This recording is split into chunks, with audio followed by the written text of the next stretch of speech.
Hey Project Fam, let me tell you about a dream I had. I had a dream that the car was all finished and I was able to put some gas in it and take it for a little spin. Like I was done with the car, we are cruising. But that's not where we are, because I'm at the point whereas the bumper that I put on that was all purty and shiny, I need to take it off. If you're not familiar with the rules of repairing a car to put back on the road that was salvaged by the insurance company, you need to use parts that have VIN numbers. You need to use parts that are not stolen, because, you know, this is not Kane from Menace to Society, where he bought his Mustang from a chop shop. No, that's not going to work. In New York, you have to have traceable VIN numbers for all major parts you use on your car.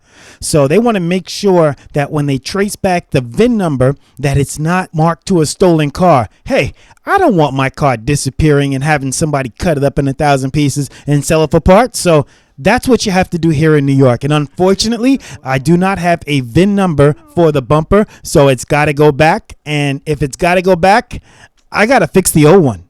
And in order to fix the old one, I have to sand down the bumper as good as I can. I have to add some plastic body filler. I've got to do some more sanding. I got to put some primer on. I got to put some paint and clear coat. Like I've never done this before. Please bear with me, but I'm going to get it done. So now that I really don't have a choice, I'm looking at the old bumper and I'm saying to myself, you know what, this doesn't look too bad. I mean, with a little elbow grease and some hard work, I can get this bumper ship shape and you wouldn't even know the difference. Maybe I'm just trying to convince myself, but it's going to be a lot of work.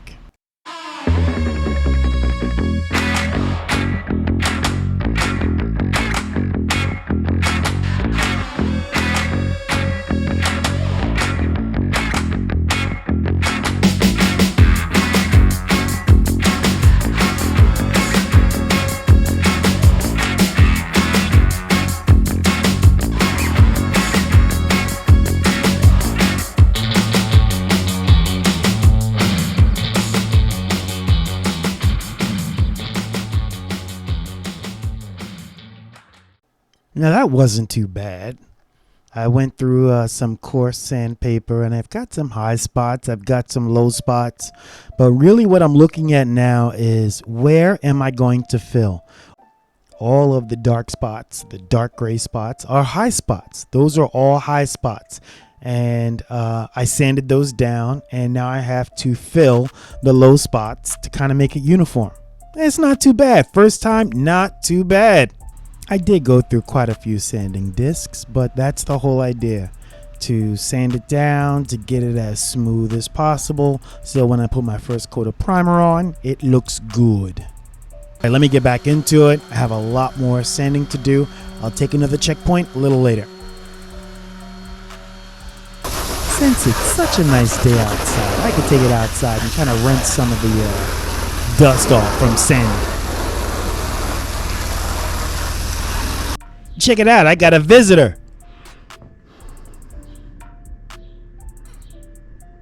What am I doing? You know you want to tell me what you're doing. Well, I am repairing the crack in this bumper right here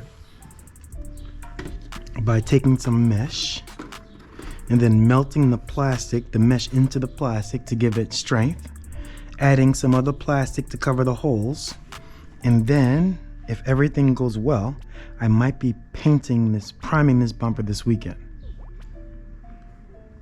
And if I can prime the bumper, then I might as well prime the two fenders that's on the car already. Hey, so that's some big talk right there. And I bought 2 cans of $25 each high-build primer. So this should be good enough at least for both bumpers. I meant to say 2 coats of paint on the bumper. And if that works, this is flexible filler that I can use to fill up some of the cracks in the bumper before I paint it. I don't know if she's really interested, or she just felt sorry for me always working in the garage by myself, but it was a good chance for me to kind of work it through in my mind, my next steps. So now I'm going to cut this mesh, which is almost like screen door mesh, and melt it into the back of the bumper. So this yellow iron that I'm using, purchased from Amazon, feels pretty comfortable in my hand. And it came in a kit, so there was a lot of things that came with it, and it heats up very quickly. I'm not gonna fast forward this in. I want you to see exactly what I'm doing.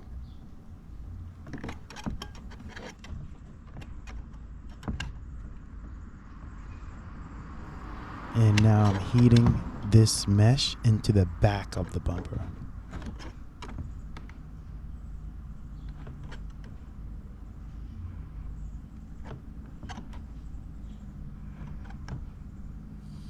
There it is. There's the smoke. It's working now.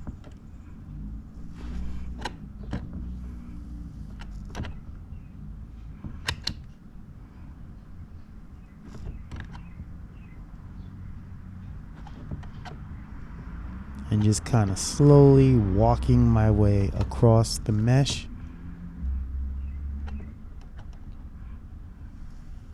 Again, when you rush, you make mistakes. So I'm just taking my time with this, especially since it's the first time I'm doing anything like this.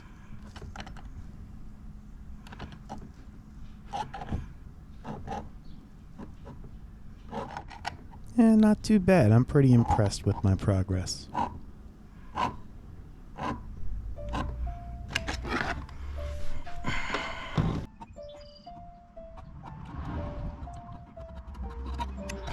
Almost finished melting this mesh into the back of the bumper. This mesh will act as a reinforcement for the plastic.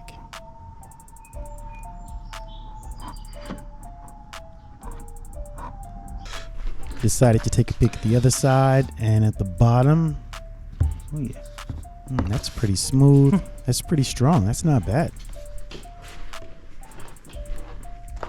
I have a couple more areas, so I will cut some more mesh and basically rinse and repeat.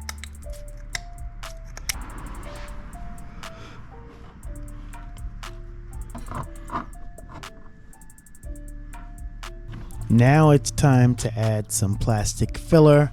I have some gaps and I have some holes. You see the circle holes right above where I'm working. I use that to pull the bumper together with zip ties. Whole different story, but now I'm just gonna add some filler.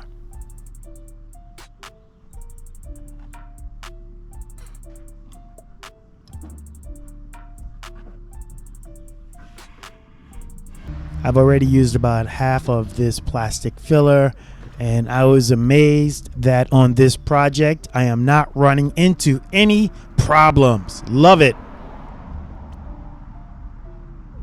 Not too long after that, my Amazon heating iron stopped working. I don't know. Maybe it overheated. I don't know what happened, but on this project, I just ran into a problem. Fortunately for me, I had a backup. So this is the heating element that I purchased from the local hardware store, and it actually came in the kit with the mesh. So the mesh actually came with another heating element. So I was able to plug this one in and use this to finish the job. Didn't do too badly for the price. I also wanted to add some filler to the front side of the bumper. I can always sand it down if I put a little too much.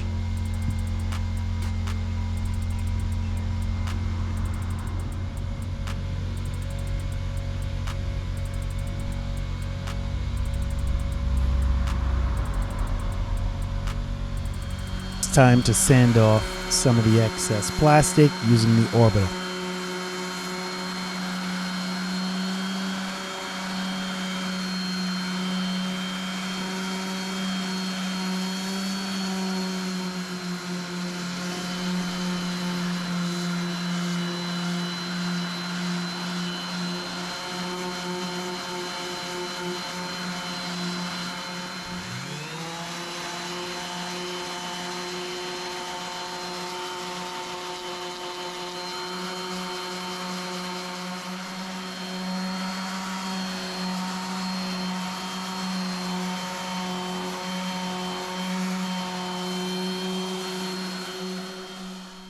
Not bad. Not bad. Not bad at all. Basically, that's where the license plate was on the other car, and I have a deep gouge right there. That deep gouge is going to need some flexible Bondo. So let me mix up some right now. So apply the flexible Bondo onto just a piece of cardboard, hard cardboard, less fibers. Apply a pea size of that orange activator. Mix it up really good, really good.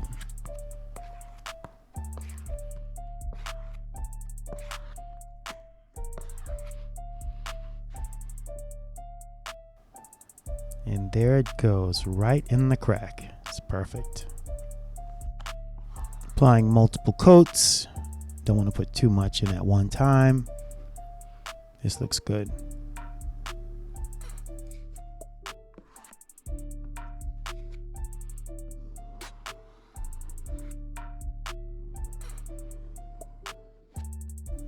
Found some other areas as well.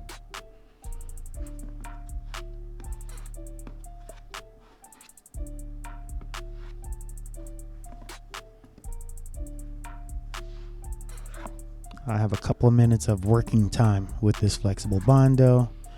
Enough for what I'm trying to do. It will get hard really quickly if you mess around too much, so that's why I'm applying it.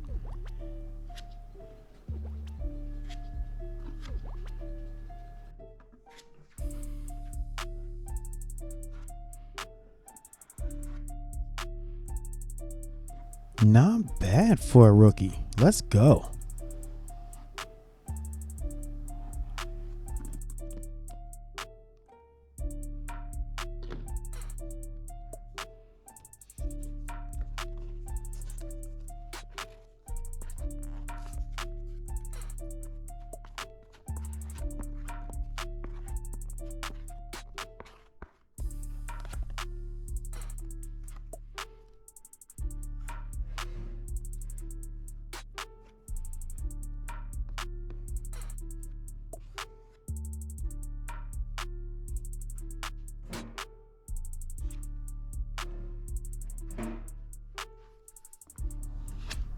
So I applied a few different coats of Bondo, flexible Bondo, and I'm gonna let this sit up overnight and dry really well. Hit it with some sand and start the primer process. I hope it looks good in the morning, but as always, thank you all for watching. Until next time.